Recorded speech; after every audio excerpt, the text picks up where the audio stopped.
The night my husband became CEO, he served me divorce papers in front of the board. His mother laughed like I was already erased.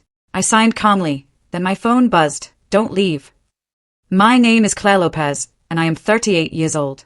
I was sitting in the private, velvet-draped dining room of the St. Anthony Hotel in San Antonio, a place that smelled of old money and lemon polish. The crystal chandelier above us fractured the light into 1,000 jagged rainbows, casting them over the face of my husband, Brent Caldwell. He stood at the head of the mahogany table, holding a champagne flute high, his cheeks flushed with the kind of victory that only comes from crushing someone else. The board members of Vanguard Ridge Industries were applauding, the sound polite but heavy, acknowledging the man who had just been named their new CEO. I was the only one not clapping. My hands were folded in my lap, gripping the silk napkin so tightly my knuckles had turned white. The applause died down, replaced by the clinking of silverware and the low hum of self-congratulatory conversation. That was when Brent sat down, turned his body toward me, and slid a thick manila envelope across the pristine white tablecloth. It moved with a heavy, sliding rasp that cut through the ambient noise, stopping right next to my untouched plate of sea bass. For the sake of appearances, for the sake of the investors watching us, he kept a smile plastered on his face, but his eyes were dead. They were the eyes of a shark that had smelled blood in the water. "Open it," he mouthed, loud enough for the people on either side of us to hear, but quiet enough to maintain the facade of intimacy. I opened the clasp. Inside was a stack of legal documents, still warm from the printer. The bold text at the top of the first page screamed its intent: petition for dissolution of marriage. Underneath that was a settlement agreement and a non-disclosure agreement. I looked up at him. He was watching me with a look of pure, unadulterated arrogance. He had chosen this moment, the pinnacle of his career, to discard the ladder he had used to climb there. "Well, go on, honey." Marilyn, my mother-in-law, spoke up from across the table. Her voice was shrill, cutting through the room like a serrated knife. She was wearing a dress that cost more than my father's annual pension, and she wore her cruelty just as proudly. "Read it, unless the words are too big for you." A few of the board members chuckled nervously, unsure if this was a family joke or a public execution. Marilyn took a sip of her wine, her eyes gleaming with malice. I picked up the document. I did not need to read every word to understand what was happening. I had spent years analyzing risk and reading the fine print of contracts that were far more complex than this petty attempt at extortion. I scanned the key clauses. It was a trap, a beautifully constructed, vicious trap. The terms were insulting. I would receive the marital home, a sprawling property on the north side of the city that I knew for a fact was leveraged to the hilt with 3 different mortgages. It was not an asset. It was a sinking ship of debt. There was a lump sum payment of $50,000, framed as a generous parting gift, and a monthly stipend that would barely cover the property taxes on the house they were dumping on me. But the real kicker was the NDA. In exchange for this financial ruin, I was to agree to a lifetime of silence. I could never speak about Vanguard Ridge. I could never speak about Brent's tenure. I could never speak about the irregularities I had seen over the last decade. If I signed, I was agreeing to be erased. "See, this is why men need to be careful," Marilyn announced to the table, her voice booming now. She gestured toward me with her fork. "You give a woman a little bit of access, and she thinks she owns the place. Women should know their place. Sometimes you have to remind them where the door is." The humiliation washed over me, hot and prickly. I could feel the eyes of the VIPs boring into me. They were watching the CEO's wife be stripped of her dignity between the main course and dessert. They expected tears. They expected a scene. They expected me to throw a glass of wine or beg for mercy. Brent leaned in, his voice dropping to a whisper. "Sign it, Claire. Do it now and we keep this civilized. Fight me, and I will bury you in legal fees until you are living in your car." I looked at him, really looked at him. I saw the weakness behind the bluster. I saw the desperate need for validation that I had spent 18 years feeding. I did not cry. I did not scream. I reached into my purse and pulled out my own pen. It was a heavy silver fountain pen that my father had given me when I graduated college. I uncapped it. The sound of the scratching nib was the only thing I could hear. I turned to the last page of the settlement. I signed my name, Claire Lopez Caldwell. I dated it. I turned to the NDA. I signed that, too. I signed the waiver of rights. I signed the transfer of the debt-ridden house. I signed every single page with a steady hand, flipping the sheets with a rhythmic snap. The room went quiet. They were stunned. Marilyn actually stopped chewing. Brent blinked, his smug expression faltering for a split second before reassembling into triumph. He thought I was broken. He thought I was rolling over and showing my belly like a frightened dog. I capped the pen and placed it back in my purse. I pushed the signed papers back across the table toward him. "There," I said, my voice calm and even. It is all yours. Brent snatched the papers up, checking the signatures as if he couldn't believe his luck. He let out a breath he had been holding. Good girl, he said. I stood up. The chair scraped against the floor, a harsh sound that made two of the investors jump. I smoothed the front of my dress. I'm going to the ladies' room, I announced. Brent waved a hand dismissively, already turning back to the man on his right to accept another round of congratulations. He had what he wanted. I was no longer a person to him. I was a loose end that had been tied off. I leaned down, bringing my face close to his ear. The smell of his expensive cologne, a scent I used to love, now made me nauseous. Brent, I whispered. He turned his head slightly, annoyed at the interruption. What? You just signed for yourself the most expensive sentence of your life. I pulled back before he could process the words. I walked away from the table, my heels clicking on the parquet floor, keeping my back straight and my head high. I could feel Marilyn's gaze burning a hole between my shoulder blades, but I did not look back. I stepped out into the corridor. The heavy double doors closed behind me, muting the sound of the party. The hallway was empty, lined with plush carpet and golden sconces. The silence was sudden and overwhelming. I leaned against the wall, letting out a long, shaky breath. My heart was hammering against my ribs like a trapped bird. I had done it. I had baited the trap. But now I was alone, and the weight of what I was up against crashed down on me. I was one woman against a corporation, against a family with millions of dollars and zero morals. My phone buzzed in my clutch. I fumbled for it, my fingers trembling slightly. I pulled it out. The screen lit up with a new message. It was from a number I had not saved, but I knew who it was. I would know that brevity anywhere. Do not leave the room. Dad is coming. I stayed at the screen. The words blurred for a second. Dad. He was coming. I looked at the timestamp. It was received 1 minute ago. A sudden, fierce calm settled over me. The trembling in my hand stopped. The fear that had been clawing at my throat evaporated, replaced by a cold, hard resolve. I was not alone, and I was not the victim here. I put the phone back in my bag. I checked my reflection in a hallway mirror. My lipstick was perfect. My eyes were clear. I turned around. I walked back to the double doors of the private dining room. I pushed them open. The conversation inside lulled as I re-entered. Brent looked up, frowning. He had expected me to run. He had expected me to flee into the night, ashamed and defeated. Instead, I walked back to the table. I pulled out my chair. I sat down. I picked up my wine glass and took a slow sip, looking directly at Marilyn over the rim. I smiled. It was not a nice smile. It was the smile of someone who hears the thunder long before anyone else sees the lightning. I settled in, smoothed my napkin over my lap, and waited for the second act to begin. I drove home alone in the silence of a car that felt more like a tomb than a vehicle. The engine hummed a low, steady rhythm that contrasted with the chaos I had just left behind at the hotel. But my pulse was not racing. I was not crying. I did not grip the steering wheel until my knuckles turned white, nor did I scream into the void. Those were the reactions of a woman who was heartbroken.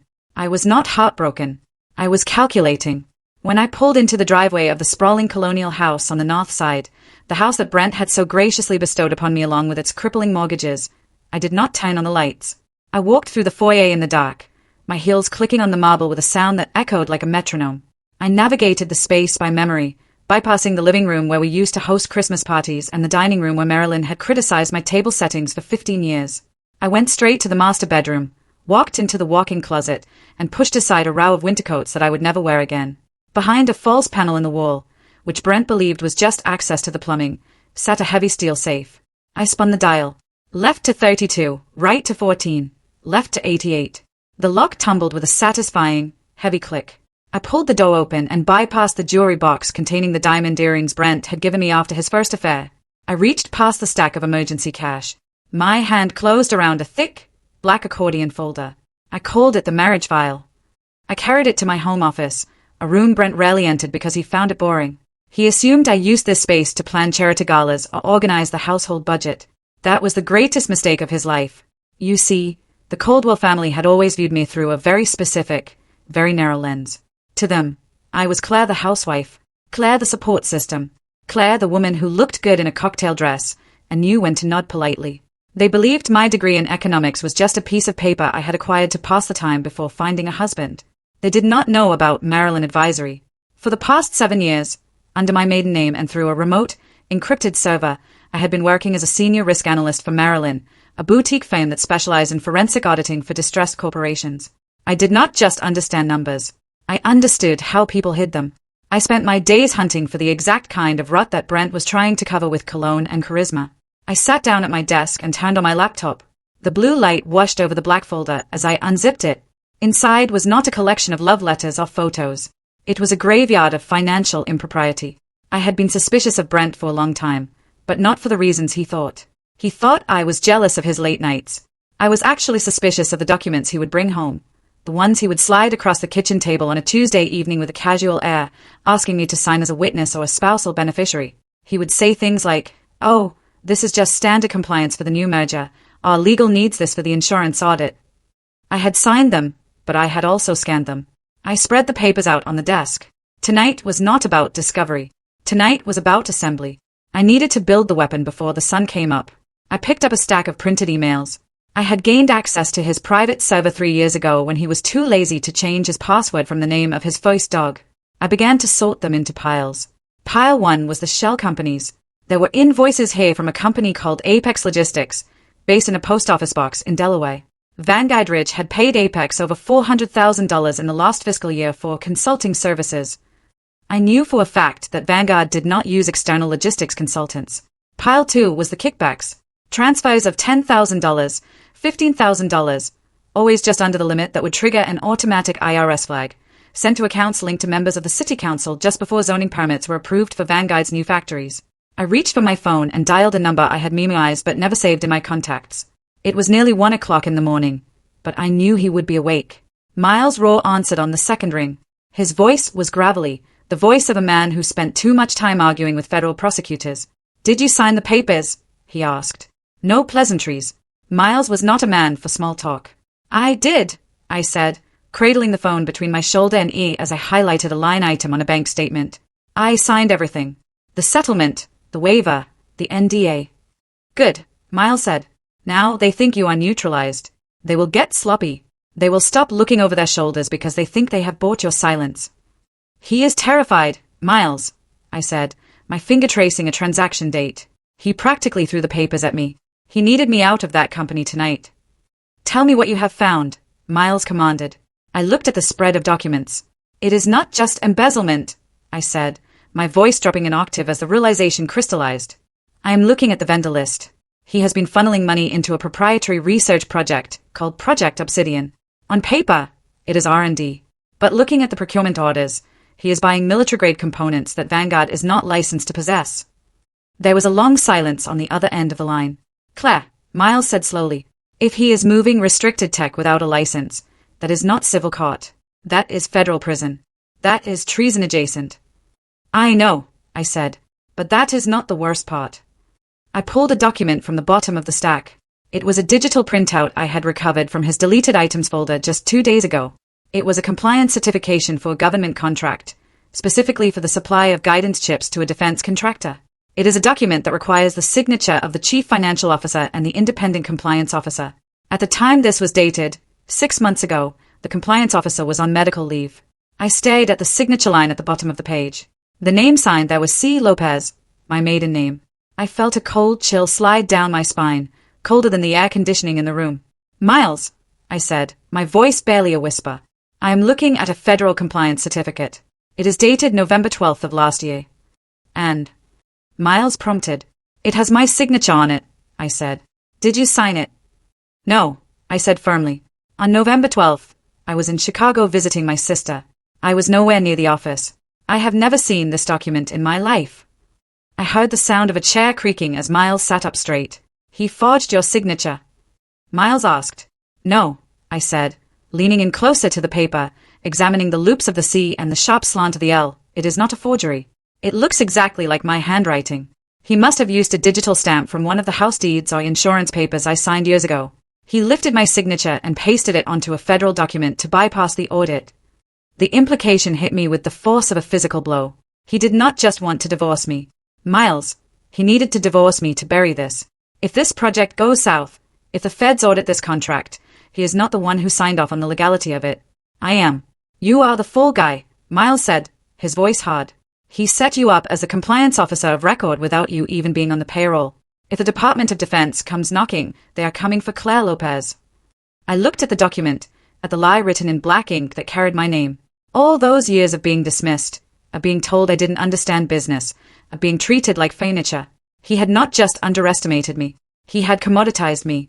He had turned my identity into a shield to protect himself from his own crimes. I felt a surge of anger so pure it felt like clarity. He thinks I am his shield, I said to Miles. I hung up the phone and stared at the document. The timestamp on the file metadata showed it was modified 3 hours before the party tonight. He was scrubbing the server, consolidating the files, making sure that if anyone looked, all roads led to his ex-wife. I realized then that the NDA was not to keep me from talking about his money. It was to keep me from talking about my own innocence. I reached for the external hard drive I had prepared, the one containing every single file from the Maryland servers that linked Brent's personal accounts to these fraudulent contracts. I am not the shield, I whispered to the empty room. I am the sword. And then I saw it. In the bottom corner of the certification, in microscopic print, was a reference code. It linked to a secondary server, one I had not been able to access before. But now, looking at the pattern of the code, I recognized it. It was his birthday backwards, combined with the date of our wedding. Even in his crimes, he was sentimental about his ownership of me. I typed the code into the terminal. The screen flashed, and a new folder opened. My breath caught in my throat. This was not just a contract. This was a list of bribes. And right at the top, authorized by a signature that looked terrifyingly like mine, was a transfer of $2 million to an offshore account in the Cayman Islands. I had him. I had him dead to rights. But I also knew that if I moved too early, he would claim I was a bitter ex-wife planting evidence. I needed to wait for him to activate the final phase of his plan. I closed the laptop. The darkness of the room rushed back in. But I wasn't afraid of the dark anymore. I knew exactly what was hiding in it. I sat in the leather chair of my home office, the silence of the empty house pressing against my ears.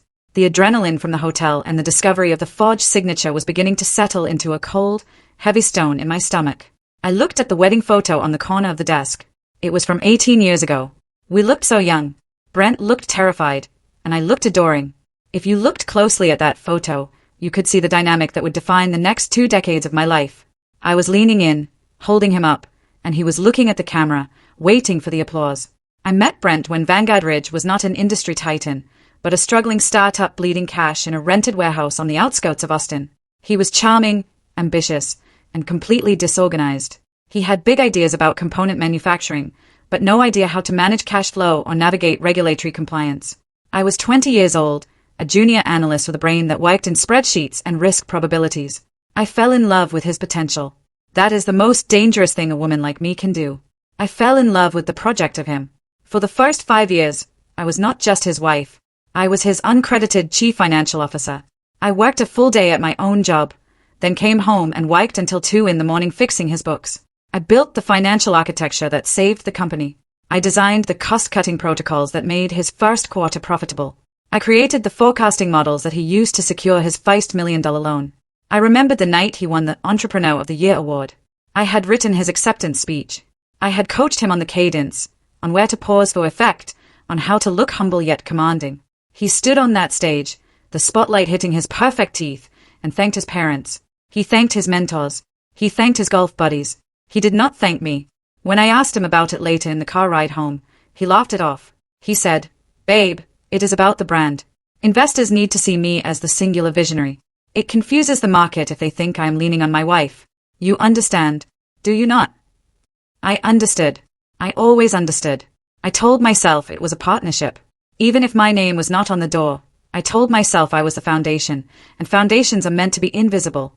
But the foundation was cracking long before tonight. The Caldwell family never let me forget that I was an acquisition, not a merger. To Marilyn, I was useful. I was the one who remembered birthdays, who organized the galas, who smoothed over the social cracks Brent created with his arrogance. But I was never one of them. I was the help that slept in the master bedroom. I remember a dinner 3 years ago. Marilyn was complaining about a tax audit on her estate. She turned to me and said, "Claire, deal with that for me, will you? You are so good with the boring little details." Boring little details. That was what they called my life's work. That was what they called the intellect that kept them out of bankruptcy court. In the last 2 years, the dynamic had shifted from dismissal to exclusion. Brent started locking his phone. He started taking calls on the terrace. He stopped asking for my advice on the numbers. When I tried to ask about the company's expansion into foreign markets, he would wave a hand and say, "You would not understand the complexities, Claire." It is high-level stuff. He was telling the woman who built his entire operational model that she would not understand how it worked. That was when I started paying attention to the shadows. Her name was Tessa Rowe. She was 26 years old, the new head of internal public relations. I had met her at the company Christmas party. She was bright, bubbly, and looked at Brent with the kind of hero worship I had abandoned a decade ago. She was everything I was not. She was the yes woman. She was the audience he craved. She did not ask about debt-to-equity ratios. She asked him how it felt to be a genius. I saw the way he looked at her. It was not just lust, it was relief. She offered him a reflection where he was perfect, where he didn't have to pretend to be smarter than he was, because to her, he actually was the smartest man in the room. I realized then that I was a reminder of his inadequacy. Every time he looked at me, he saw the woman who knew the truth. He saw the woman who knew that the great Brent Caldwell still needed help tying his financial shoes. The divorce party tonight was not a spur-of-the-moment decision. As I sat there in the dark connecting the dots, the cruelty of it became mathematical. He chose the night of his CEO announcement for a reason. He wanted to shed his old skin. I was part of the startup phase. I was the legacy infrastructure that was no longer compatible with the new update. He wanted to walk into his future with Tessa, the shiny new accessory that fit the CEO brand, and leave the glitchy, knowing wife in the past. It was an execution. They had rehearsed it. Marilyn's laughter, the pre-printed documents, the audience of VIPs. It was all designed to shame me into silence. They wanted to crush me so completely that I would crawl into a hole and never speak the name Vanguard Ridge again. They didn't just want a divorce. They wanted an eraser. They wanted to rewrite history so that Brent Caldwell built his empire alone. A self-made god who rose from nothing. I was an inconvenience to that narrative, but arrogance has a funny way of making people blind. I looked down at the documents spread across my desk again. I touched the paper where my name had been forged. In their haste to push me out, in their desperation to streamline their narrative, they had made a fatal error. They thought they were throwing me away. But by using my name to sign off on their illegal shortcuts, by using my identity to cover their fraud, they had tethered themselves to me more tightly than any marriage license ever could. Brent wanted to pretend I never existed. He wanted to claim he did it all himself. But the paperwork told a different story. The paperwork said that Claire Lopez was everywhere. I picked up a red pen. I circled the date on the forged compliance certificate. Then I circled the date on the bank transfer I had found earlier. They wanted to delete me. But the irony was they had left their fingerprints all over my life. And unlike them, I knew how to read the code. I was not just a scorned wife anymore. I was the archivist of their destruction. And I was just getting started. The morning after the party, the world outside was bright and oblivious. But inside my home office, the blinds were drawn. The air was thick with the hum of cooling fans from my hard drives. I had not slept. I was running on espresso and a cold, focused rage that sharpened my mind better than any stimulant. Miles Rohr did not waste time. By 8 in the morning, he had established a secure, encrypted bridge between my laptop and the servers of Stonebridge Forensics. Stonebridge was not the kind of firm you found in the phone book. They were a team of ex-IRS auditors and former cybercrime investigators who specialized in unearthing what powerful men tried very hard to bury. I sat with a headset on, watching a shared screen as a lead forensic accountant named Sarah walked me through what they had found in the initial data dump I had provided from the Maryland cloud. "Claire, are you looking at line item 42? Sarah's voice was crisp, professional, and entirely devoid of pity. That is how I knew she was good. "I am looking at it," I said, zooming in on the spreadsheet. "It is a vendor payment to a company called Northstar Logistics." "We ran a background check on Northstar," Sarah said. "It does not exist. The address listed is a vacant lot in Nevada. The tax ID number belongs to a deceased man from Florida. But in the last 18 months, Vanguard Ridge has paid them 3 separate installments totaling $1.2 million. I felt a tightness in my chest. 3 payments, $1.2 million. Where did the money go? I asked, though I already suspected the answer. "It bounced," Sarah explained, highlighting the flow of funds in red. "It went from Vanguard to Northstar, sat there for 24 hours, and then was transferred to a consulting firm in Panama. From there, it was broken up into smaller amounts, $9,000 here, $8,000 there, and funneled into incentive funds for executive bonuses." I stayed at the screen. It was a classic round-tripping scheme. Brent was taking company money, washing it through a ghost vendor, and bringing it back to pad his own pockets and the pockets of his inner circle. It was theft, plain and simple. But then Sarah pulled up a new document. "This is where it gets dangerous for you, Claire. Look at the authorization for the Northstar contract." I looked. It was a vendor approval form. And there at the bottom was the signature of the reviewing officer. C. Lopez. My stomach dropped. He had used my name to authorize the theft. It gets worse, Sarah continued. We found a folder labeled Regulatory Compliance hidden in a subdirectory of the server. She opened it. Inside were dozens of PDF files, safety certifications for factory equipment, environmental impact statements, labor standard audits. Every single one of them bore my signature on my digital stamp. I sat back in my chair, the blood draining from my face. These were not just internal memos. These were federal requirements. If the factory was dumping chemicals illegally, or if the equipment failed and injured a worker, the investigation would go straight to the person who signed off on the safety checks. That person was me. I started typing furiously, searching the email archives I had downloaded for any mention of these documents. I needed to know the intent. Was this just laziness? Was he just using my stamp because it was convenient? I found an email chain from 6 months ago. It was between Brent and his chief operations officer, a man named Gary, who I had hosted for dinner a dozen times. The subject line was, Audit concerns regarding North Star. Gary had written, Brent, the auditor's asking why we are using an unverified vendor for logistics. We need a sign-off from risk management or this is going to get flagged. I held my breath as I scrolled down to Brent's reply. Do not worry about it, he had written. I will handle the sign-off. I have Claire's stamp. Put it on the paperwork. No one looks twice at the wife's signature. She is just a rubber stamp to them anyway. If questions come up later, we can just say she reviewed it at home. It gives us a firewall. I read the word again. Firewall. I was not a partner. I was not even a person. I was a human shield. He had built a firewall out of my reputation and my name to protect himself from the heat of his own crimes. The realization hit me with the force of a physical blow. This was his exit strategy. He knew the company was rotting from the inside because of his embezzlement. He knew that eventually the regulators would come knocking.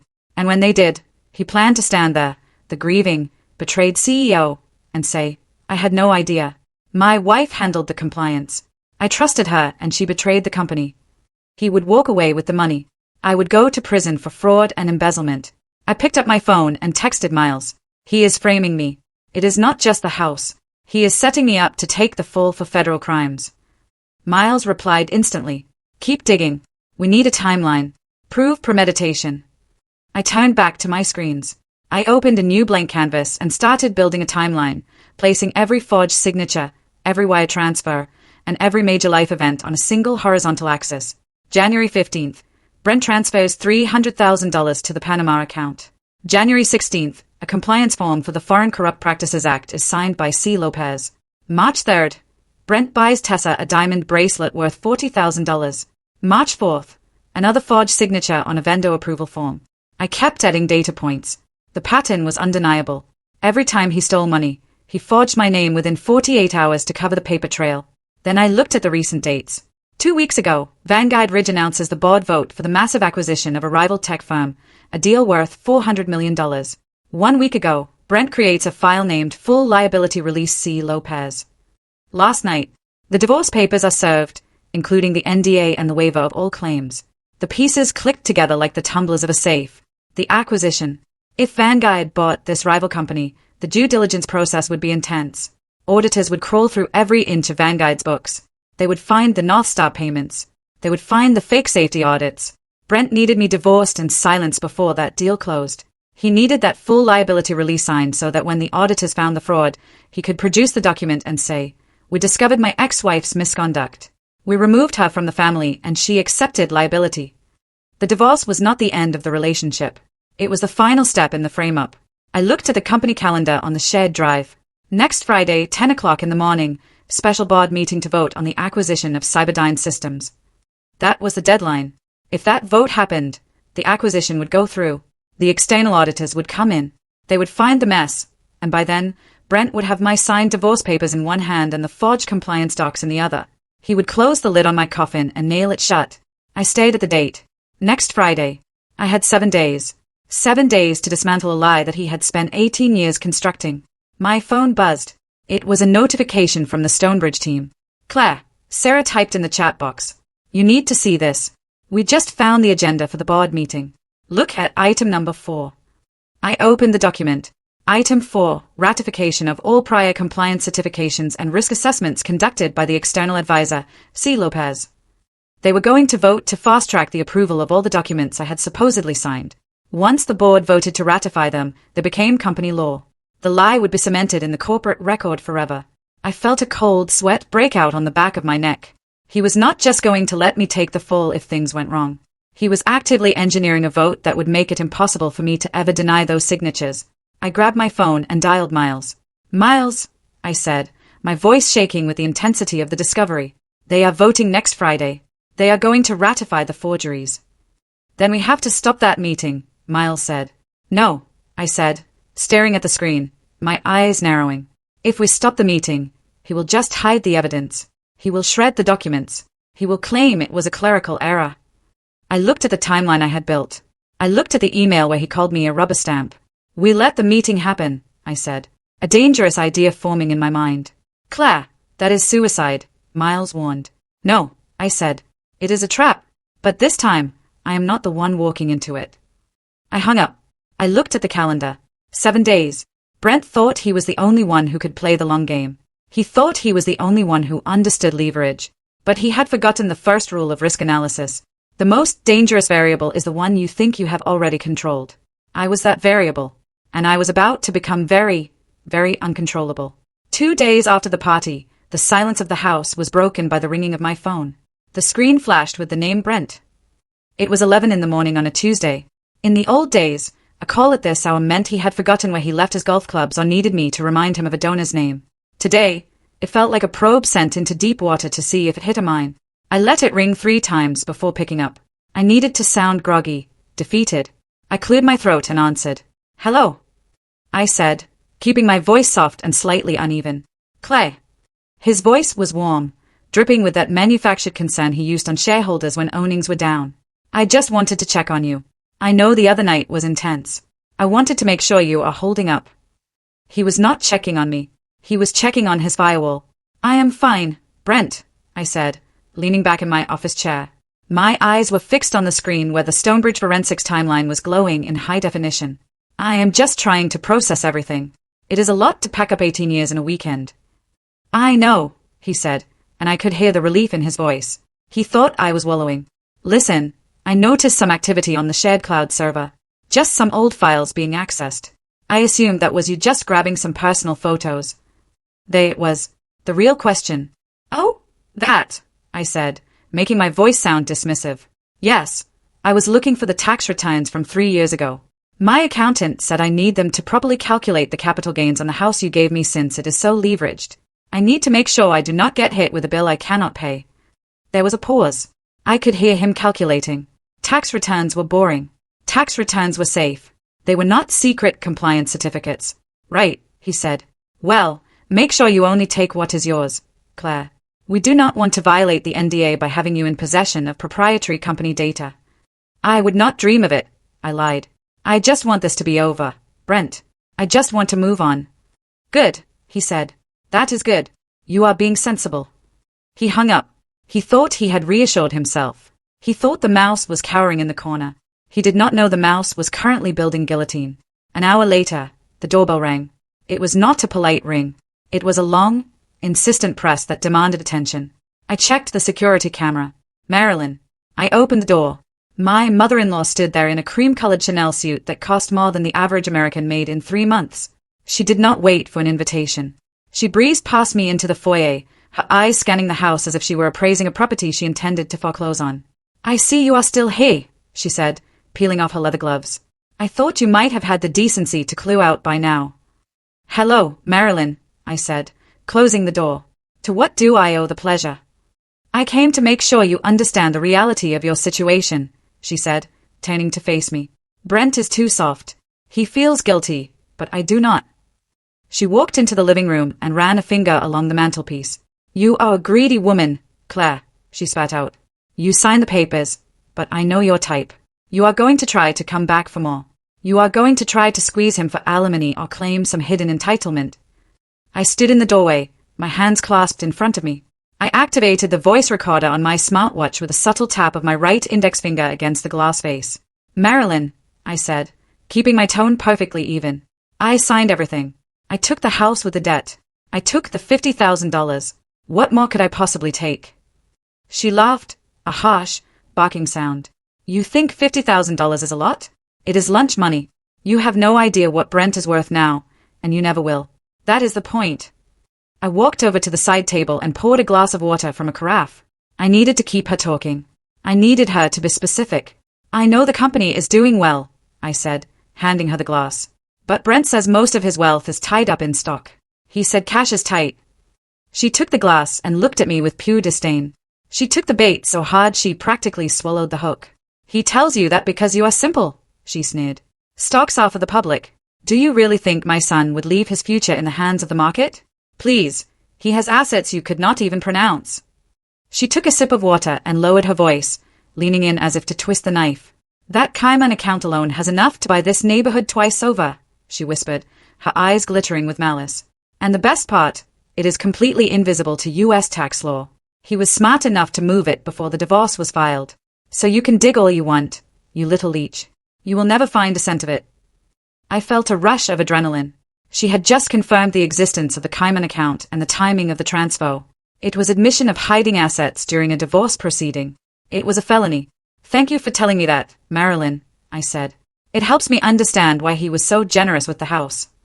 I am not telling you for your understanding, she snapped, setting the glass down hard enough to risk cracking the coaster. I am telling you so you know that you are beaten. Do not try to fight the NDA. Do not try to sue. If you do, we will bury you. We have judges in our pocket. We have lawyers who eat people like you for sport.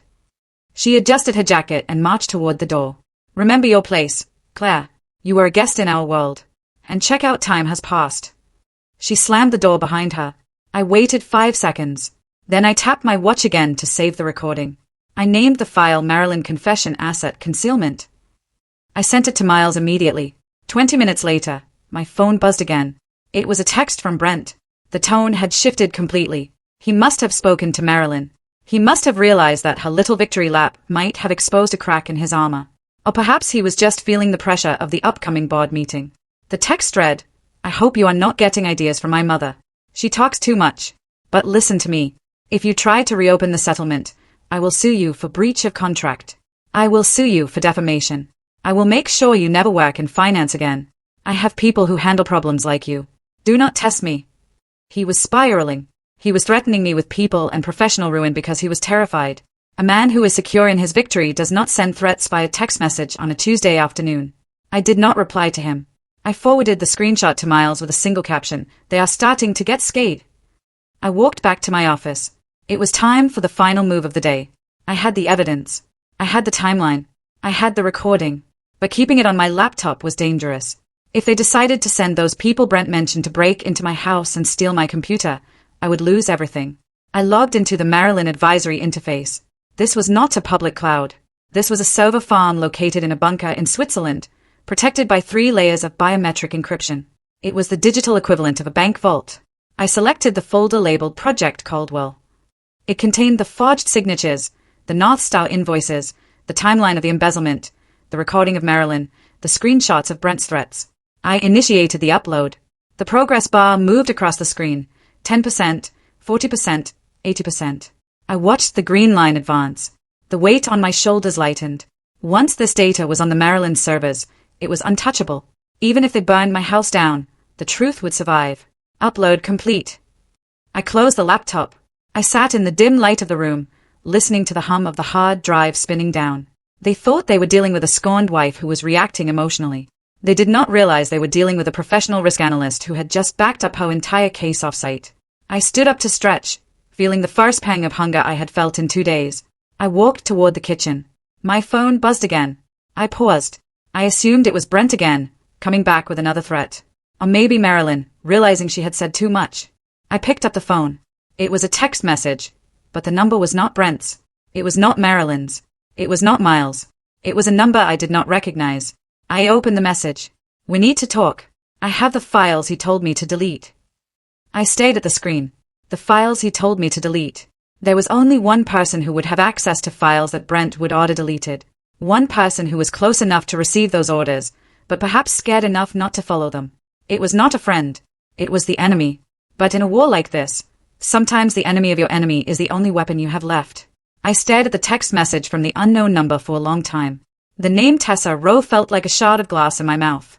My instinct was to block the number, to throw the phone across the room, to refuse to engage with the woman who had helped dismantle my marriage. But I was not operating on instinct anymore. I was operating on intelligence.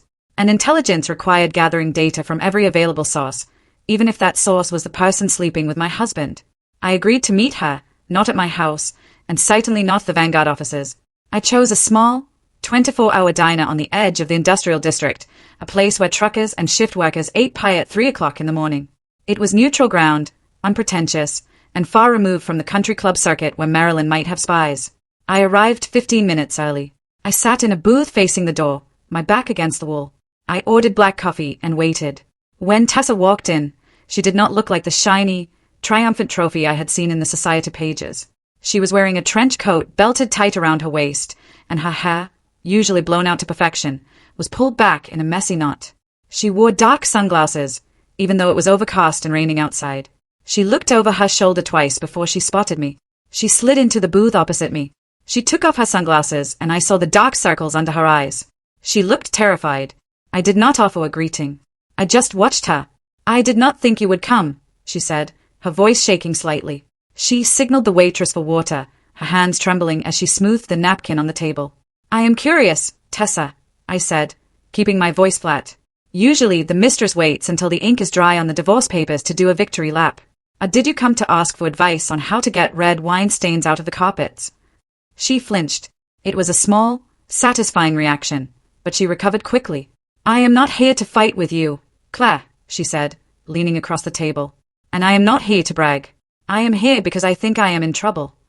I took a slow sip of my coffee. "You are sleeping with a married man who is currently under internal investigation for embezzlement. Yes, I would say you are in trouble. But that sounds like a personal problem." "It is not just that," she hissed, lowering her voice to a whisper. She looked around the diner again. "Paranoid. He is making me do things." "Do things?" I asked. "He made me stay late 3 nights in a row," she said. "He gave me his administrative login. He told me to scrub the email archives. He told me to delete specific threads from the server before the acquisition audit starts next week." I set my coffee cup down.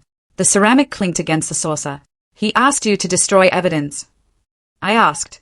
"He said it was just cleaning up old clutter," she said, her eyes wide and wet. "He said it was standard procedure to delete duplicate files. But Claire, I read them. I read the emails before I deleted them. They were not duplicates. They were conversations with vendors who do not exist. They were drafts of the compliance forms with your name on them." She reached into her pocket and pulled out a small silver USB drive. She placed it on the table between us. It looked harmless, like something you would use to store vacation photos. "I did not delete them," she whispered. "I copied them." I looked at the drive. Then I looked at her. "Why?" I asked. "Why bring this to me? You are his future. You are the new Mrs. Caldwell."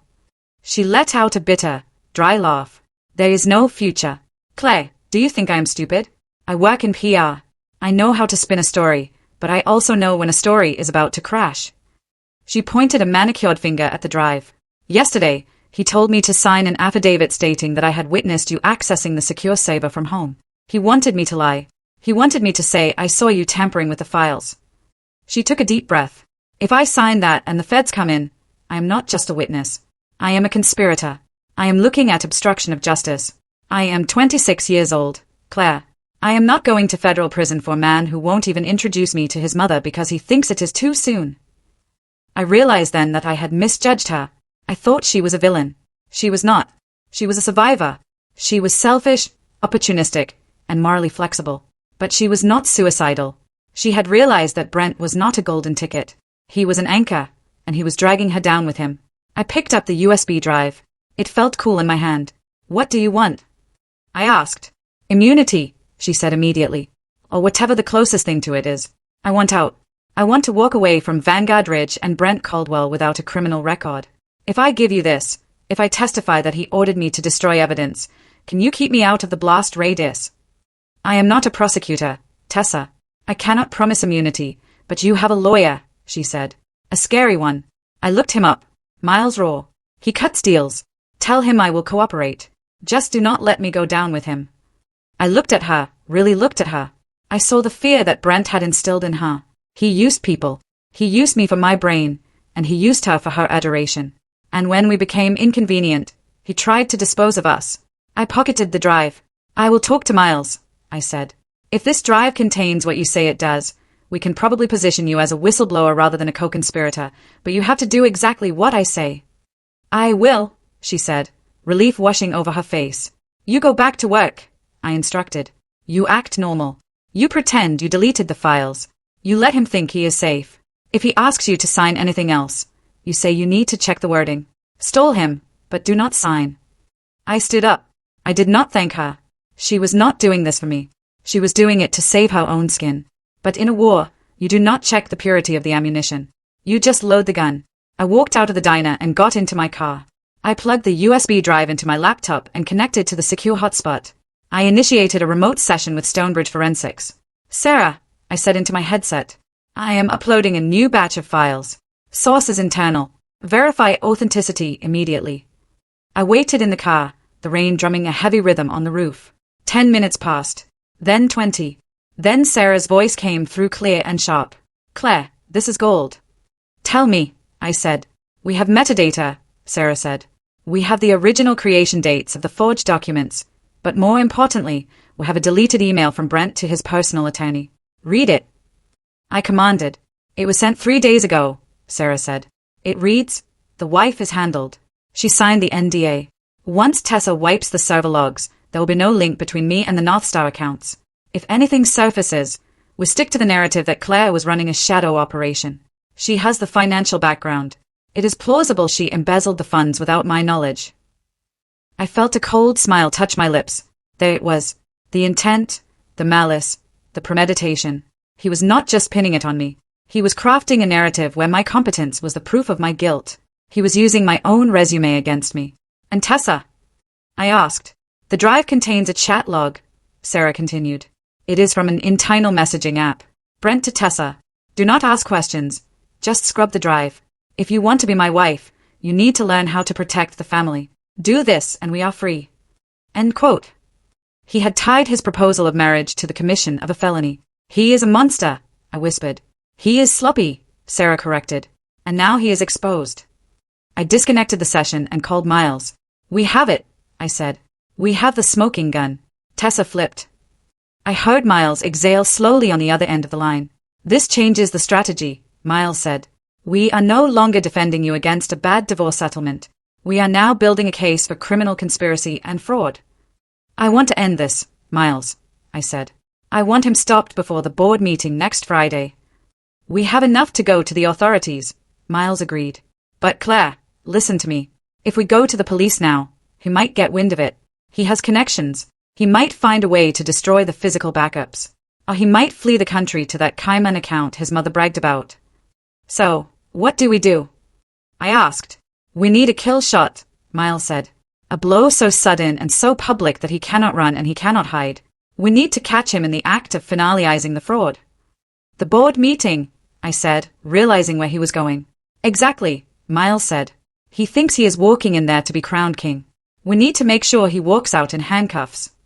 But to do that, we need federal intervention. Local police will be too slow, and they might be intimidated by his influence. We need the kind of heavy artillery that does not care about local politics. I went silent. I knew exactly who had that kind of artillery. I had spent 18 years trying to prove I did not need my father's help. I had married a man specifically because he was the opposite of my rigid military father. I wanted to build something on my own. But what I had built was a trap. And now to break out of it, I needed the one thing I had been running from. Miles, I said quietly. I know who to call. Are you sure? Miles asked. Once you make that call, there is no turning back. It goes out of our hands. I looked at the rain sliding down the windshield. I thought about Brent's smug face at the party. I thought about Marilyn laughing at me. I thought about the 18 years I had wasted building a ladder for a man who would kick it away the moment he reached the top. I am sure, I said. I hung up the phone. I sat there for a moment gathering my strength. Then I scrolled through my contacts until I found the number I had not dialed in 4 years. It was labeled Simply General. I pressed call. I sat in my car, the rain still hammering against the roof, staring at the contact name on my phone screen. General. That was not a nickname I had given him to be funny. It was what the world called him. And in many ways, it was who he was, even at home. Thomas Lopez, retired 3-star general, currently a senior strategic advisor for the Federal Contract Integrity Bureau. I had not spoken to him in 4 years, not since the Christmas dinner where he told me that Brent was a shiny object with no structural integrity, and I told him that I was tired of being treated like a soldier in his platoon rather than a daughter. I had walked out.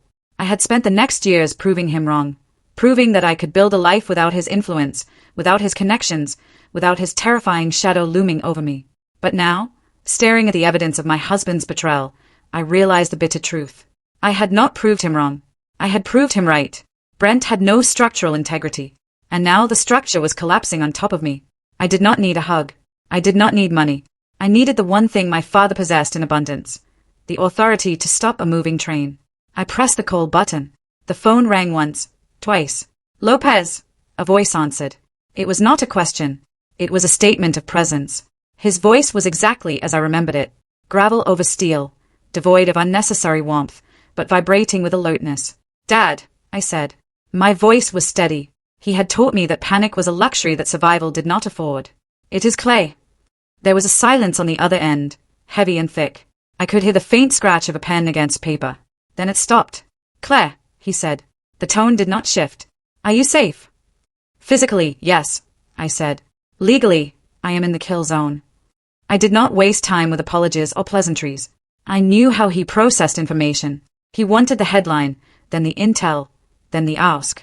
"Brent is running a fraud scheme through Vanguard Ridge involving federal defense contracts," I said, speaking clearly and quickly. "He has been embezzling funds through ghost vendors. He has forged my signature on compliance certificates to bypass audits. He is preparing to close a merger next Friday that will ratify those forgeries. He is setting me up to take the fall for 18 months of systematic theft." The silence returned. It stretched for 10 seconds, then 20. I did not fill it. I waited. "Volume?" he asked. $1.2 million confirmed, I replied. "Potential exposure on the new acquisition is $400 million. And the signature?" "It is a digital stamp," I said. "But he has an email trail instructing his staff to use it without my consent. He calls it a firewall." I heard a sharp exhale. It was the only sign of anger he allowed himself. "You are the firewall," he said. It was not a question. "Yes." "Do you have the proof?" he asked. "Not suspicions, not hearsay. Do you have hard data that stands up in a federal court?" "I have the Maryland server logs," I said. "I have the bank transfers. I have a recording of his mother admitting to concealed assets. And as of 30 minutes ago, I have a USB drive from his mistress containing direct orders to destroy evidence of federal noncompliance." "Send it," he commanded. "Secure channel. Do you still remember the encryption key I gave you?" "I never forgot it," I said. "Send the summary. I am at the bureau. I will look at it now." He did not hang up. He put the phone down on his desk. I could hear the typing of a keyboard. I opened my laptop, tethered it to my phone, and initiated the transfer to his private, secure Dropbox. "Sent," I said.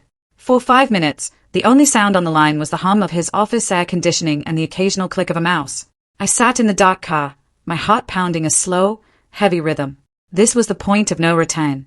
Once Thomas Lopez saw this, it was no longer a family dispute. It was a federal operation. Finally, his voice came back on the line. It was colder now. "Lethal." "The girl," he said. "Tessa, she is the witness. She is scared." "She wants a deal," I said. "If this drive is authentic," he said. "She just handed us the intent.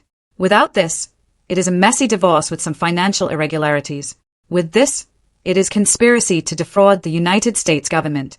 This triggers the FCIB mandate. We have jurisdiction." I let out a breath I didn't know I was holding. Jurisdiction. That was the magic word. It meant the local police, who played golf with Brent, were out of the equation. It meant the state courts were bypassed. "What do I do?" I asked. "Nothing," he said sharply. "Dad, the board meeting is in 7 days. They are going to vote." "Let them," he said. "If you move now, he destroys the backups. He claims the USB was stolen or planted. He lawyers up and drags this out for 5 years while your reputation rots. You need him to feel safe. You need him to walk into that room thinking he has won." "He is threatening me," I said. "He is trying to scare me into silence." "Good," my father said. "Fear makes men sloppy, but arrogance makes them dead. Let him be arrogant. Do not engage. Do not fight back. Let him think you are broken." He thinks I am weak, I said, the bitterness rising in my throat. You are a Lopez, he said. Use the camouflage. He paused, and for a brief second the general receded and the father stepped forward, just an inch. I read the file, Claire. You built that company's entire financial structure. Yes, I said. And he thinks he can tear it down and bury you under the rubble without you noticing. Yes. Then he is a fool, he said. And we are going to teach him a lesson in structural failure. The meeting is at the headquarters, I said. Friday, 10 in the morning. He's planning a celebratory toast right after the vote. I know the protocol, he said. I will handle the logistics. You just ensure you are in that room.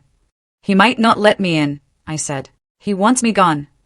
He will let you in, my father said, his voice dropping to a low growl. Because he wants to gloat. He wants to see you defeated. Give him that satisfaction. Walk in there with your head down.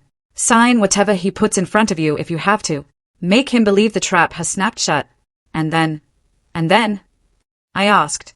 You wait for the door to open. Who is coming? I asked, though I already knew. I am coming, he said, and I am bringing the cleaners. He meant the tactical team, the agents who secured scenes and executed federal warrants. Dad, I said, feeling a sudden wave of emotion. Thank you. Do not thank me yet, he cut me off. We execute on Friday. Until then, you are a ghost. You do not talk to your lawyer about the specifics of the raid. You do not talk to the girl. You stay in that house and you let him dig his grave a few feet deeper. Understood? Understood, I said. The old reflex was back. The soldier responding to the commander. Claire, he said, just before he cut the connection. Yes. When that door opens on Friday, he said, his voice hard as flint. Do not look at the floor. Do not look at your husband. You look straight ahead. You look at me and do not blink. I won't, I said. The line went dead. I lowered the phone. My hand was no longer trembling. The fear that had been gnawing at my stomach for 3 days was gone, replaced by a cold, quiet certainty. Brent had his board members. He had his mother. He had his millions in the Cayman Islands. But I had the United States government. And more importantly, I had a father who had been waiting for years for a reason to remind the world that nobody messes with his blood. I started the car. The engine roared to life. I drove home, not as a victim returning to the scene of the crime, but as a forward observer marking the target for an airstrike.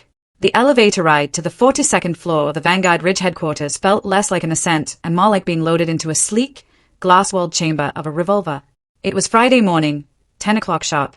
The city of San Antonio sprawled out below me, a grid of gray and green under the relentless Texas sun. But inside the building, the air was conditioned to a crisp, sterile 68 degrees. I adjusted the cuff of my blazer. I had chosen a soft dove gray suit. It was not a power suit. It was the color of a shadow, of someone fading into the background. It was exactly what Brent wanted to see. When the elevator doors slid open, the reception area was buzzing with a frenetic energy. The acquisition vote was scheduled for noon, followed by a press conference. Staffers were running back and forth with headsets, carrying trays of catering and stacks of press kits, but I was not led to the main boardroom. Brent's personal assistant, a young woman who looked at me with a mixture of pity and curiosity, guided me to the executive antechamber. Mr. Caldwell is waiting for you in the private lounge, she said softly. I walked in. The room was expansive, dominated by a long table made of imported teak and a view that cost more than my father's pension. Brent was standing by the window, adjusting his tie in the reflection of the glass. He turned as I entered, flashing a smile that did not quite reach his eyes. Claire, he said, walking over with his arms slightly open, as if he were greeting an old business partner rather than the wife he was actively defrauding. Thank you for coming. I know this is unorthodox, but the legal team insisted. He was not alone. Marilyn was sitting in a leather armchair in the corner, looking like a queen regent presiding over an execution. She was wearing a blood-red dress that clashed violently with the neutral tones of the room. Let us not pretend this is a social call, Brent, Marilyn said, her voice cutting through his performance. She stood up and walked toward the table, her heels sinking into the plush carpet. Get her to sign the paper so she can leave. The board members are arriving in 20 minutes. We do not need the clutter of your past hanging around. Brent sighed, giving me a look of practiced apology. You know how Mother is, he said smoothly, but she is right about the timing. We need to clear the decks before the vote. He gestured for me to sit. I took the seat opposite him. I kept my hands in my lap, clasping them together to stop them from shaking. Not from fear, but from the sheer effort of suppressing the rage that was boiling in my veins. What is it? I asked, my voice low. I thought I signed everything at the party. Just a formality, Brent said, sliding a single document across the polished wood. It is an addendum, a confirmation of the waiver you signed. I looked at the document. It was titled Affidavit of Voluntary Relinquishment and Ratification of Past Acts. I read the first paragraph. It was not just a waiver. It was a blanket confession. By signing this, I was stating that I had full knowledge and independent control over all compliance matters during the last 5 years and that I voluntarily transferred all authority to the current executive team. It was the final nail. If I signed this, I was retroactively taking responsibility for every forged document, every fake safety audit, and every illegal transfer. I was handing him a signed confession that he could show the FBI if they ever came knocking. I see, I said. You want me to confirm that I'm walking away from the projects I started? Brent nodded, leaning forward, his eyes locked on mine. He turned on the charm, the voice he used to close deals. It is for your own good, Claire. This separates you completely. If the company grows, if we take risks, you are not liable. I am doing this to protect you. I want you to have a clean slate. He was lying so effortlessly. It was almost impressive. Marilyn snorted from the side. Protect her? You are too kind, Brent. She should be grateful we are not charging her for the years she spent riding your coattails. She looked at me, her eyes narrowing. Sign it, Claire. Sign it and disappear. Go find a nice little accountant to marry. Leave the empire building to the adults. I looked at the pen Brent had placed next to the paper. It was a Mont Blanc, heavy and black. I picked it up. I hesitated just for a second. This was the moment. Dad had said to let him feel safe. Dad had said to let the trap snap shut. But I was not going to sign my own death warrant without leaving a key for the corner. I uncapped the pen. I will sign, I said softly. Brent exhaled, his shoulders dropping 2 inches. Excellent. I turned the page. I did not just sign the bottom. I initialed the bottom right corner of the first page. Then I initialed the second page. To the untrained eye, to Brent and Marilyn, I was just being thorough. I was being the boring little detail-oriented wife they despised. But I was not just initialing. I was adding a tiny, almost invisible vertical slash after the date on each page. It was a notation Miles and I had used for years in our internal drafts to denote content under review, our signature disputed. It was not a legal voiding of the document, but to a forensic document examiner, it would create a pattern. It would prove that I had read the pages and marked them in a specific way that contradicted the idea of a blind, happy agreement. I reached the final signature line. Brent was watching the pen tip like a hawk. Marilyn was tapping her foot impatiently. I wrote my name, Claire Lopez Caldwell. I finished the signature with a flourish, capping the pen with a loud click that echoed in the quiet room. I pushed the document back across the table. There, I said. You are free of me. Brent grabbed the paper. He scanned the signature, checking to make sure it was legible. A slow, wide grin spread across his face. He looked like a man who had just cheated death and won the lottery in the same afternoon. He stood up, clutching the paper to his chest. Thank you, Claire, he said. He walked over to the sidebar and poured 2 glasses of scotch. He did not pull one for me. He raised his glass to Marilyn. To the future, he said. To the future, Marilyn replied, clinking her glass against his. She turned to me, a cruel smile stretching her lips. Goodbye to the past. Brent looked at me, his eyes shining with arrogance. You know, Claire, he said, his voice dripping with condescension. I really do appreciate this. You were helpful in the early days. You were a good stepping stone, but some people are built for the ground floor and some are built for the penthouse. Marilyn laughed. It was a high, piercing sound that grated against my ears. Oh, Brent, do not be so sentimental, she cackled. She was just the help, and now we have finally taken out the trash. They stood there, laughing together, the mother and son who believed they owned the world. They were drunk on their own power, completely oblivious to the fact that the paper Brent was holding was not a shield, but a tracking beacon. I sat there, silent, watching them. I did not move. I did not get up to leave. Brent noticed my stillness. He lowered his glass, a frown creasing his forehead. You can go now, Claire, he said, waving a hand toward the door. The show is over. I looked at him. I looked at Marilyn, and for the first time in months, I allowed a genuine smile to touch my face. No, Brent, I said, my voice steady and loud enough to cut through their laughter. The show is just starting. He opened his mouth to speak, to ask what I meant, but the words never came out. Behind me, the heavy double doors of the private lounge did not just open. They were thrown open with such force that the handle slammed against the walls with a sound like a gunshot. The laughter in the room died instantly. Brent froze, his glass halfway to his mouth. Marilyn spun around, her face twisting in shock.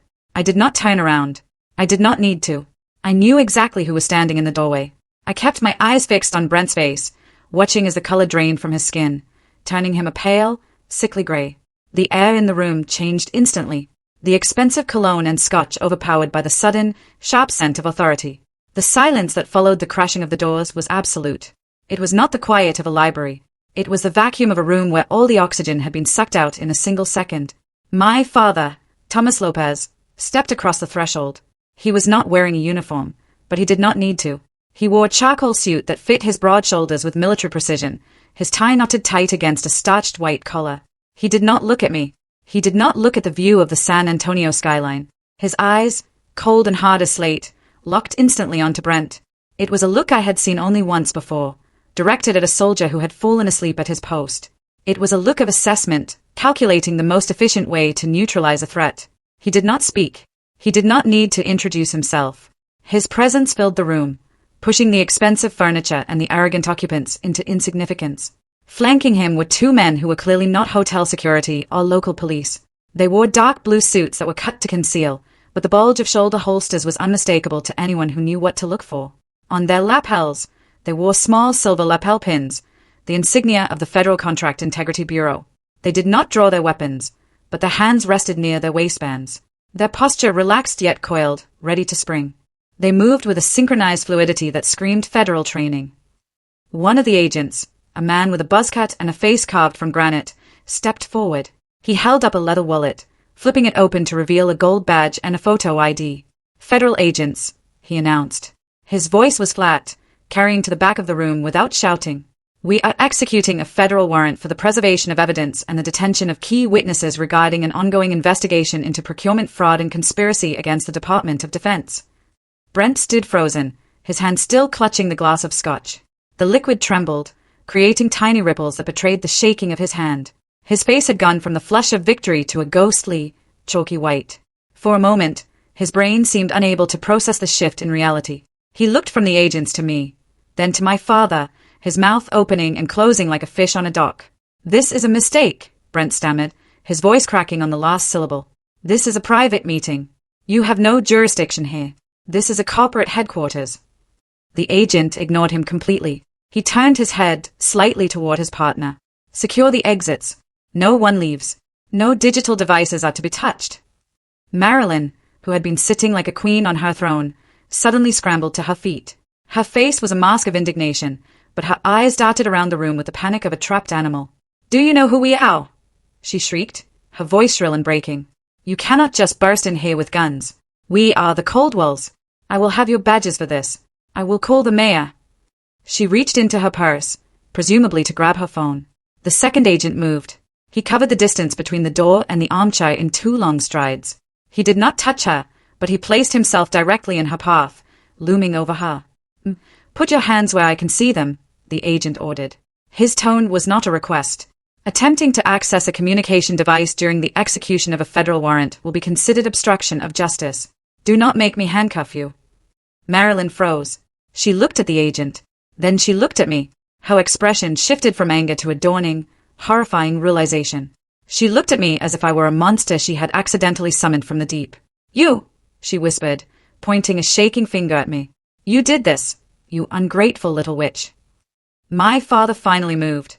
He walked past the agents, past the table where the signed papers still lay, and stopped 3 feet from Brent. He did not shout. He did not raise a hand. He just stood there, a monolith of judgment. Brent, trying to regain some shred of his authority, straightened his spine. He set the glass down on the table with a clatter.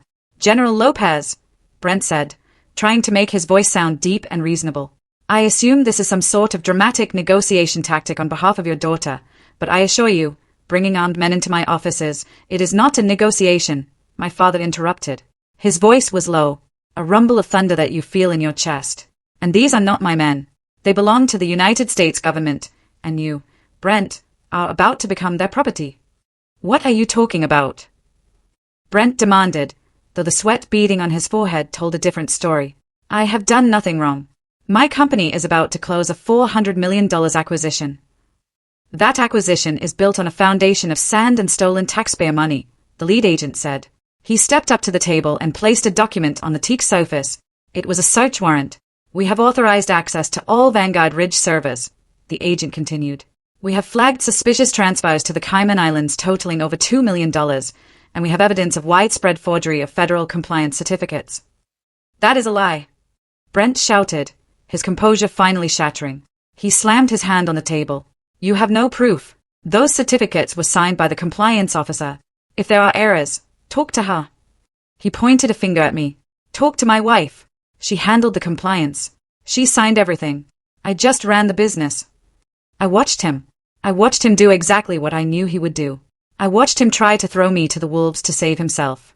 My father's eyes narrowed. The temperature in the room seemed to drop another 10 degrees. Is that so? My father asked softly. You claim she acted alone. She signed them. Brent yelled, desperate now. Her name is on the documents. She is the one you want. The lead agent turned back to the door. Bring her in, he commanded into his lapel microphone. The door opened again. Brent turned, expecting perhaps another agent, or maybe a lawyer, but it was Tessa Rowe who walked in. She looked small, surrounded by the large frame of the doorway. She was pale, and she was clutching her purse against her chest as if it were a shield. She did not look at Brent. She looked at the floor. Tessa, Brent breathed, the word escaping him like a punctured tire. What are you doing here? Tell them. Tell them. Claire had access to the servers. Tessa stopped near the agents. She took a deep, shuddering breath. She looked up, her eyes red-rimmed, but determined. I cannot do that, Brent, she said. Her voice was quiet, but in the silence of the room, it was deafening. What? Brent hissed. I gave them the USB drive, Tessa said. She looked at him then, and there was no love in her eyes, only the cold instinct of survival. The one you gave me yesterday. The one with the emails where you ordered me to delete the evidence of the forgeries. The one where you told me to frame Claire. Brent stayed at her. His mouth fell open. The betrayal hit him harder than the agents ever could. He staggered back a step, bracing himself against the window. You, he whispered. You little traitor. I did what you taught me, Brent, Tessa said, her voice trembling. I looked out for number one. The room fell silent again. The evidence was in the room. The witness was in the room. The trap was not just shut. It was welded tight. My father took one step closer to Brent. He invaded Brent's personal space, forcing Brent to look up into the eyes of a man who had commanded thousands of soldiers. You thought she was weak, my father said. He gestured toward me without looking away from Brent. You thought because she loved you, because she supported you, that she was soft. You used my daughter's name as a shield to hide your own greed. My father leaned in, his voice dropping to a whisper that carried the weight of a judgment day. But you forgot one thing about shields, son. A shield is made of steel, and now the shield has stood up, and you have nowhere left to hide. Brent looked at my father. Then he looked at me. The arrogance was gone. The charm was gone. All that was left was the terrified boy who realized he had broken something he could not fix. The lead agent stepped forward, pulling a pair of latex gloves from his pocket. He snapped them on. Mr. Caldwell, I'm going to need you to place your cell phone and your laptop on the table. Slowly. Brent hesitated. He looked at the phone in his pocket. He looked at the window for a second. I thought he might try to throw the phone through the glass. Do it. The agent backed, his hand moving closer to his holster. Brent reached into his pocket. He pulled out his phone. His hand was shaking so badly he almost dropped it. He placed it on the table next to the signed papers. He looked at me. His eyes were wide, pleading, frantic. He leaned across the table, his voice a desperate, raspy whisper that was meant only for me. Claire, he hissed. You cannot let them do this. This will ruin everything. The company, the stock, my life. You do not have the guts to destroy me. I looked at him. I looked at the man I had spent 18 years building up. I looked at the man who had tried to turn me into a felon to save his own skin. I stood up slowly.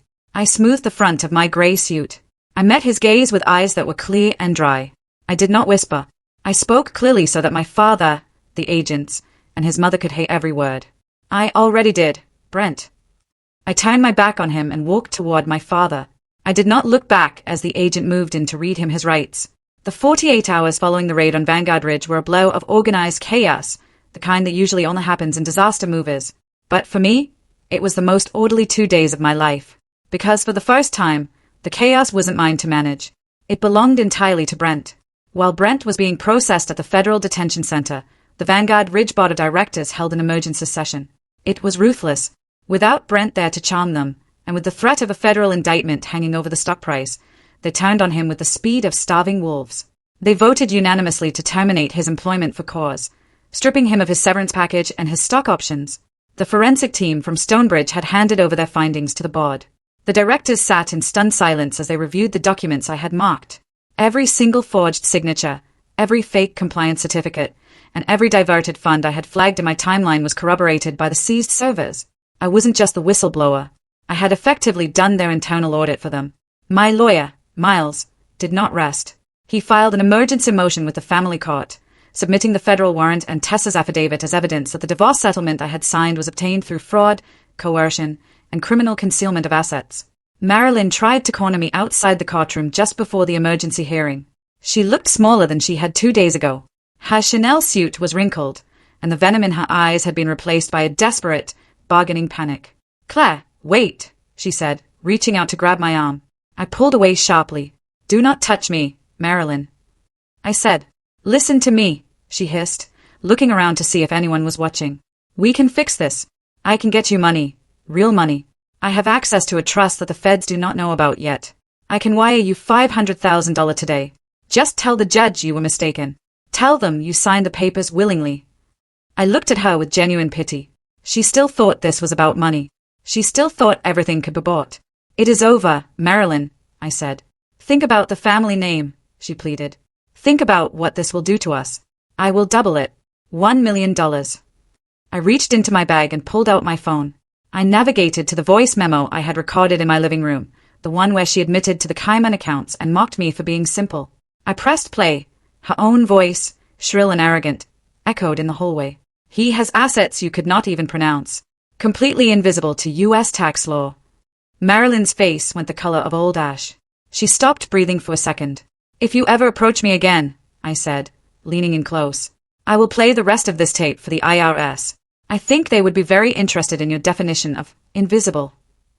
She backed away, her mouth opening and closing wordlessly, before turning and fleeing down the corridor. Inside the courtroom, the atmosphere was electric.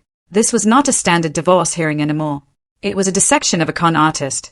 The judge, a stern woman with glasses perched on the end of her nose, flipped through the motions Miles had filed. She looked at the evidence of the shell companies. She looked at the timeline of the North Star payments. Then came the final twist, the one even I hadn't fully anticipated until Miles dug it up that morning. "Mr. Caldwell," the judge addressed Brent's empty chair, represented only by his visibly sweating defense attorney. "It appears that the marital home, which was generously gifted to Ms. Lopez in the settlement, has a second lien on it." I blinked.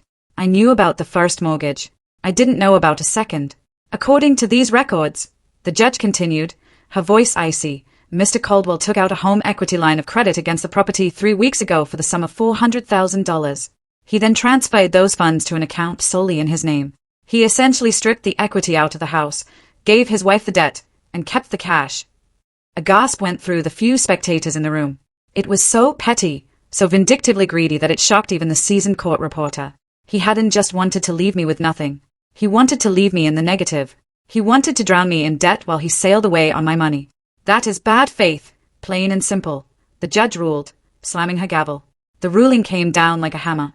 The original settlement was vacated immediately. The judge ordered a full forensic accounting of all marital assets, including the Cayman accounts. She froze Brent's remaining personal assets to ensure I received my fair share. She ordered him to immediately pay off the liens on the house or transfer equivalent liquid assets to me to cover the debt. And then she added the kicker. Given the egregious nature of Mr. Caldwell's conduct and his attempt to use this court to further a criminal enterprise, he is ordered to pay 100% of Ms. Lopez's legal fees. I walked out of the courtroom feeling lighter than I had in 20 years.